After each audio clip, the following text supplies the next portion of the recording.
మీరు కూడా ముహూర్తం ఖరారా ఏదో ఇట్లాంటి హెడ్డింగ్ కూడా పెట్టి మీరు దాన్ని లైవ్లో కూడా పెట్టారు. అంత ముందు కూడా అనేక సార్లు మనం చెప్పాము. మీరు ప్రచారం జరిగింది, ఎవరు ప్రచారం చేశారు? ఇప్పుడు ఇది చూడండి, నాకు కూడా పొద్దున ఇదిగో రాజ్యసభకు నాగబాబు ఇంత పెద్దగా, అంటే ఒక సెక్షన్ ఆఫ్ మీడియా చాలా స్పష్టంగా రాజ్యసభకు వెళ్తున్నాడు, కౌన్సిల్ సీటు వద్దనుకున్నారు అని. ఈరోజు ఉదయం సంగతి చెప్తాను నేను. ఇంకొక మీడియా అయితే ఎమ్మెల్సీ అనేది తేలిన తర్వాత, ఇది ఛానల్స్లో పత్రికల్లో కూడా, వీళ్ళైతే కనుక ఎమ్మెల్సీ అయింది కానీ మంత్రి పదవి వద్దు, కార్పొరేట్ పదవి చాలా, కార్పొరేషన్ చైర్మన్ ముఖ్యమని పవన్ కళ్యాణ్ అన్నాడని ఒక స్టోరీ. మరి అది పవన్ కళ్యాణ్ అంటే ఈ ట్వీట్లో అది చెప్పుండేవాళ్ళు కదా వాస్తవంగా. అందుకని పవన్ కళ్యాణ్ నాగబాబుకు మంత్రి పదవి ఇస్తామని చంద్రబాబు ఆ రోజు సూటిగా చెప్పడం చాలామందికి జీర్ణమైనట్టుగా లేదు. అదే రాజకీయం కొంతమందికి జీర్ణం అయినట్టుగా లేదు. అలాగే మొన్న గౌరవంగా పిలిచి 2 గంటలు మాట్లాడటం ఇదంతా కూడా కొంచెం ఇబ్బందిగా ఉన్నట్టుంది. దాంతో ముందే ఒక కౌన్సిల్ అయితే మంత్రి అవుతాడేమో అని. మంత్రి అవుతాడా, లేకపోతే అన్నదమ్ములు ముచ్చట పడిన ఏదో పర్యావరణకు సంబంధించిన కార్పొరేషన్ చైర్మన్ అవుతాడా, అది మనకు వాళ్ళిద్దరు ఏం మాట్లాడుకున్నారో తెలియదు. మనం ఊహాగానాలు చేయాల్సిన అవసరం లేదు. కానీ ఇది ఒక మోటివేటెడ్ క్యాంపెయిన్ అని మటుకు చెప్పక తప్పదు. జనసేనకు కూడా ఇది చిరాకు తెప్పించింది కాబట్టి జనసేన ఆగ్రహం తెలుస్తుంది దీంట్లో. మామూలుగా ఎందుకంటే ఇప్పుడు అంత త్వరగా దాన్ని అధికారిక ప్రకటనగా విడుదల చేయాల్సిన అవసరం లేదు కదా.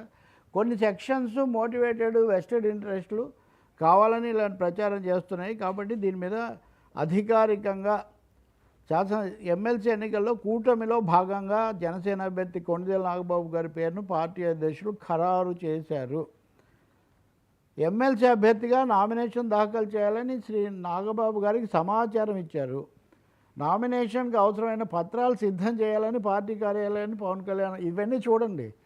అంటే ఎవరైతే కౌన్సిల్ ఎమ్మెల్సీ సీట్ కాదు రాజ్యసభని కొంచెం పక్కదోవ పట్టించే ప్రయత్నము, లేదా కొన్ని సందేహాలు సృష్టించే ప్రయత్నము, లేదా చంద్రబాబుకు కొంచెం ఏదో పరోక్షంగా ఒత్తిడి తెచ్చే ప్రయత్నం చేశారో వాళ్లకు ఒక సమాధానం ఇవ్వటం అవసరమని జనసేన భావించింది. నేను చదివి వినిపించా కదా, ఇవన్నీ అక్కర్లేదు కదా. లేకపోతే అప్పుడు చంద్రబాబు ప్రకటించాడు, ఇప్పుడు పవన్ కళ్యాణ్ ప్రకటించారు.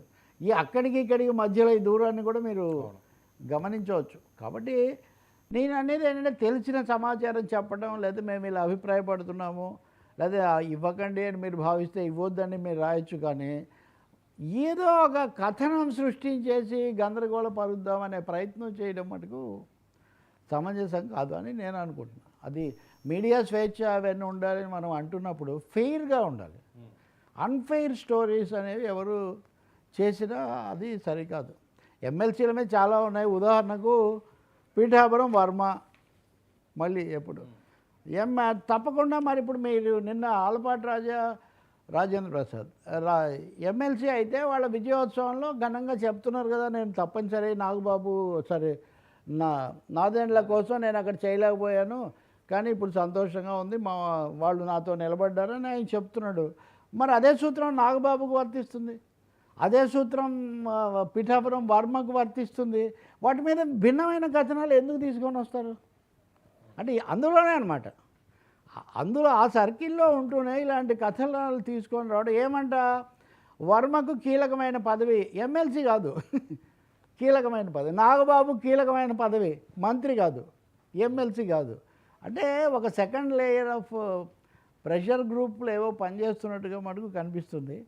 మరి వీటిని ఎలా చూసుకుంటారో వాళ్ళిద్దరికి, ఈ అన్నదమ్ములకు, లేకపోతే అక్కడ చంద్రబాబు పవన్ కళ్యాణ్కి సంబంధించిందే కానీ మనకేం సంబంధం లేదు. నేను ఈ రెండు ఎందుకు చూపించానంటే, పేపర్లో పెద్ద అక్షరాలతో వేశారు అని ఆ సినిమాలో సిహెచ్ నారాయణ ఆయన అంటుంటాడు, నారాయణ పిఎల్ నారాయణ.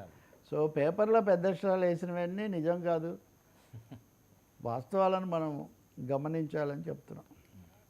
నాగబాబు మంత్రి అవ్వచ్చు, ఎందుకు మంత్రి ఆల్రెడీ తమ్ముడు ఉన్నాడు కదా అనుకుంటే ఇంకోటి తీసుకోవచ్చు, అది వాళ్ళ మధ్యలో ఉంటుంది. సార్ వీచీల రాజీనామాపై శాసనమండలిలో రచ్చ ఏ రకంగా